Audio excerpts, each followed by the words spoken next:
Hanggang ngayon, Hunyo a 8 na, hindi pa kayo nakapagbabayad. Nanggigipit na siya, sir, eh. Nakuha mo yung pera pagkatapos yung pangbinintahan mo, yung pamuinan to trim, yun pa nanggigipit. Sana maawa man sila sa akin bilang nanay. Sumasakit po yung dibdib ko kasi kahit anong tumbling ko, wala po ako agad-agad makuhang perang ganyan. Nagtiwala po kasi ako, pero ginanyan niyo ako. Ginatito niyo yung pinaghihirapan ko. Pangarap na salon ng isang ginang napurnada matapos ikandado ang mga gamit sa salon na kanyang binili sa halagang 18,000 piso. At ang dahilan, hindi na raw nila kasi ito ibebenta. Kasama natin ngayon si Robilyn Arroco. Sino-sino ba itong mga inireklamo mo na nagbenta sa iyo ng mga gamit sa salon? Si Mr. Crisanto Pradas po at saka si Anamil Puot po. Barangay Tinago daw po sila. Ligaw po. Mag-live-in partner daw po sila. Ano-ano po ba ang binenta sa iyo? Noong November 25 po kasi, pumunta po sa bahay yung pajihon ko po na nag-aalaga nung baby nila. Tapos sabi sa akin, Madi, gusto mo ba ng pwesto ng salon? Siyempre ako po, matagal na nagtatrabaho sa salon. Gustong-gusto ko po na magkaroon ng sarili. Okay. Tapos sabi ko, ano yung salon? Sabi, tingnan mo nga yate. Sabi nung Crisanto. Tiningnan ko, maganda po yung pwesto, bet ko po talaga siya. Tapos sabi ko, wala akong pera. Gumawa ako ng paraan na magkakaroon ako ng pera noon. So, nagtawag ako kay kuya ko. Binigyan nila ako, nanghiram ako sa ibang tao. Ano yung napagkasunduan nyo? Magkano? Sa rent po lang yung pinapabayaran nila, 23,270 kasi hindi daw sila nakapag-rent ng November. So, kailangan ikaw nang mag-abuno nung hindi nila nabayaran na renta. Opo. Pagkatapos po, ibibinta daw niya yung gamit, nasa salming, hair coloring, at saka yung bangko po na monoblock na worth of 20,000 talaga ang price niya sa lahat-lahat. Opo. Okay. Nagtawad ako sa kanya kasi na-compute ko po lahat, talagang hindi naman umabot sa 20,000. 20,000.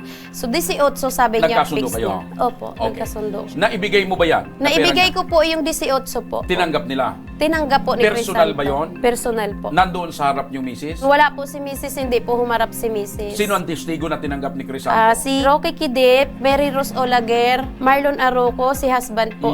Tapos po si DC. Anong rason bakit hindi natuloy yung transaksyon? Nung gabing December 1 po, pumunta po yun si Anamil Poot. Sabi, hindi kayo pwedeng mag-operate kasi akin ang salon. Nang lumo, kasi nakapamili na rin po ako ng mga gamit po. Lahat, almost 36. Nag-operate, maligayan kami po. Tapos so, lalaki, Ng alas 2. pumunta po yung lalaki din nung gabi na yon. Okay. Sabi, ate, mag-operate ka mo, ako bahala. December 2 po, pumunta kami dahil mag-aayos na sana kami ng mga gamit namin. Kaso po, padlock na po yung salon. Tinawagan ko po yung babae. Sabi ko, ate, sisirain namin kasi ang init sa labas.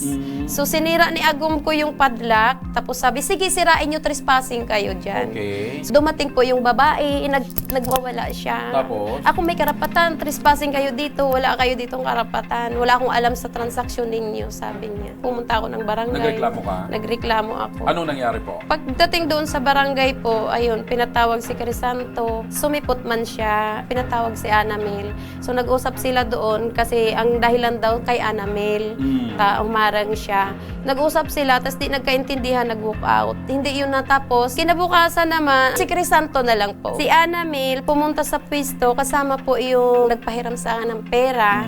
Nag-usap sila na. Sabi ni Anamil, total naman ate, ikaw yung financer. Bigyan mo na lang ako ng panibagong 30,000. Ililipat ko ngaya yung kontrata sa pangalan ninyo. Ang nagpag-usapan namin na, sabi ni Crisanto, ibalik na lang daw yung pera. 18,000. December 7, ibabalik daw. Sumipot noon, si Anamil na lang po. Wala si Crisanto. Sabi niya, hindi raw niya maibalik yung 18,000 kasi magtutuition daw siya ng anak niyang college.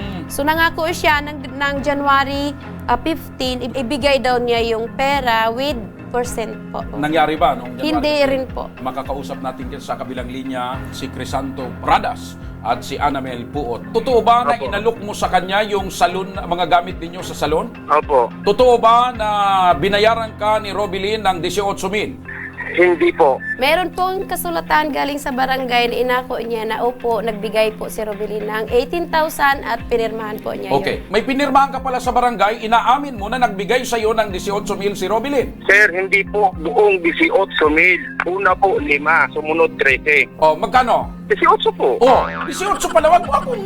Wag mo akong paikot-ikotin, Crisanto. Tinatanong kita kung 18,000. Mali ang pagpaliwanag niya. Ang una niya binigay sa akin 5, sumunod Okay. 13. O, di Sabi magkano? niya po, 18. Oh, 18 pala. Kumuha ko rito, Crisanto, ha? O ano Oh. nangyari ngayon, Crisanto? Bakit hindi natuloy? Hindi ko alam, sir. Hindi mo alam? Nag-away-away na sila eh. Alam ba ng kinakasama mo na binibenta mo yung salon? Hindi. Ka pala eh. Nagbibenta ka ng gamit na hindi sa'yo. Bakit mo binibenta yung hindi sa'yong gamit? Nagkaroon kasi kami ng problema nun, sir. Ngayon, tinanggap mo yung 18,000. Bakit hanggang ngayon, hindi nyo pa naibabalik yung 18,000? Hindi naman natuloy yung transaksyon. Hindi ka, sir, ganito. May last na pag-uusap namin yan sa Lupon, March 5. May pinirmahan kayo sa barangay na magbabayad kayo nung December, hindi natuloy, magbabayad kayo ng January 15, hindi na naman natuloy, hanggang ngayon, Hunyo a 8 na, hindi pa kayo nakapagbabayad. Eh, nanggigibit na siya, sir eh. Paano naman Ipinost kayo? pa kami niya. Paano naman kayo? Pinakinabangan mo yung pera eh. Nakuha mo yung pera pagkatapos yung pangbinintaan mo, yung pamuinan to trim, yun pa nanggigipit. Hindi naman yan, sir, po ba yung 1, 2, 3? Crisanto, nasa tamang pag-iisip ka ba? Anamel, may diferensya pala yung partner mo, binibenta yung gamit mo na hindi mo alam. Hindi ko po talaga, sir, alam yan. Wala naman po akong balak ibenta yung salon or yung mga gadget sa salon. Hindi ko po yun ibabalik kasi wala naman po akong tinagap tsaka hindi ko naman po yung kilala. Ano ang plano mo ngayon, Robilin? Ang plano ko po kung hindi po nila ibabalik talaga yung 18,000 kahit ako'y nakikiusap na bilang nanay, na bilang nagtatrabaho lang din at mapaayos yung pamumuhay ng anak ko, ikakasuhan ko na lang po sila. Okay.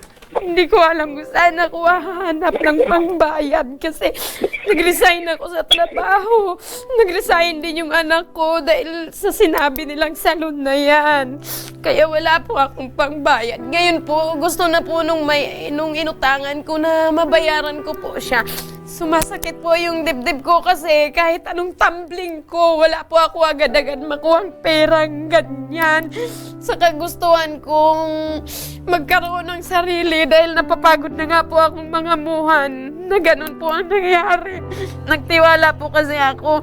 Sana maawa man sila sa akin bilang nanay, pero ginanyan niyo ako. Ginatito niyo yung pinaghihirapan ko. Magdahan-dahan po siya ng pananagita dahil wala akong record sa barangay.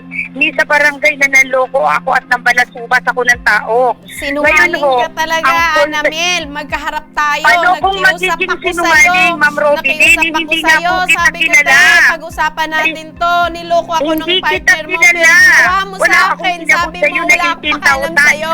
Kasi hindi kita kilala. Kumalma Pero ka. yung pera, Kumalma alam ko, ka, binili nyo ng Diyos ko, Lord. gatas, pinang-tuition nyo sa anak mo. Sinungaling ka. Anamel, saan ginamit ni Crisanto yung 18,000? Hindi po kita, sir, matasagot sa ganyan kasi ito partner ko na to, sir. Pag tinatanong ko, ang sagot niya sa akin, hindi ko alam kung paano naubos. Doon niya po singilin, wag po sa akin kasi ako po ang bumubuhay ngayon sa mga anak ko. Makakausap natin sa kabilang linya ng telepono si Attorney Jessila Quiyamno, ang Public Attorney 2 ng Legazpi City District Office 2. Ano po ang maaaring kaharapin na kaso ni si Crisanto sa pagbibenta ng gamit na hindi na kanya, na hindi naman natuloy, pero nakuha niya yung pera, hindi nakuha nung nagbayad yung gamit na binibenta niya? Ay maliwanag po, ang kaso pong ito ay estafa, sir. Pasok po lahat ng elemento ng estafa sa facts po na nabanggit ni Ma'am Robilin at saka base na rin po sa pag-amin po kanina ni Sir Crisanto nung tinawagan siya. Kung sakasakali pong naisin ni Robilin na mag-file ng kaso, ano po ang mga dapat niyang gawin? Dumaan na po kayo sa barangay, may certificate of file action na po siguro nabigay sa inyo. Pinaka-importante po doon yung pag-amin po ni Sir Crisanto na pirmahan niya na may natanggap siyang 18,000. And lumapit po kayo ngayon sa police station sa Ligao para po matulungan kayo mag-prepare ng complaint at naisan pa po yung kaso. Sa batas po kasi natin ngayon, sir, ang penalty sa estafa is based po sa amount Opo. kung magkano po yung damage. Based po na halimbawa at least umabot siya ng 40,000, may pagka-imprisonment po siya na involved, Opo. which is 1 month and 1 day up to 6 months po. Pero kung above 40,000 po, may lalabas po na warrant of arrest sa kanya at magpipiyansa po siya ng 18,000. Ayun. Anamel, narinig mo yung paliwanag ni attorney. Sabihin ko po sa kanya, sir. Magbabayad ng 18,000 o mabibilanggo? Yun lang naman ang pagpipilian niya. Kung makulong na po siya, sir, problema niya na po yun. Walang pakinabang si Crisanto sa'yo, Anamel, kaya okay lang na makulong na. Okay lang mo yun, sir. Halos sa buhay niya. Robilin, ano ngayon? Tutuluyan mo? Tutuluyan ko po. Aalalayan ka ng aming team, sasamahan ka namin sa Ligao City Police Station upang ipresenta yung reklamo at sasamahan ka din namin sa abogado upang maipile ang formal na reklamo laban kay Crisanto. Dahil narinig mo naman si Anamel, kung mabilanggo man si Crisanto, wala nang problema. Bahala na si Crisanto at wala naman siya na bakinabang. Ha?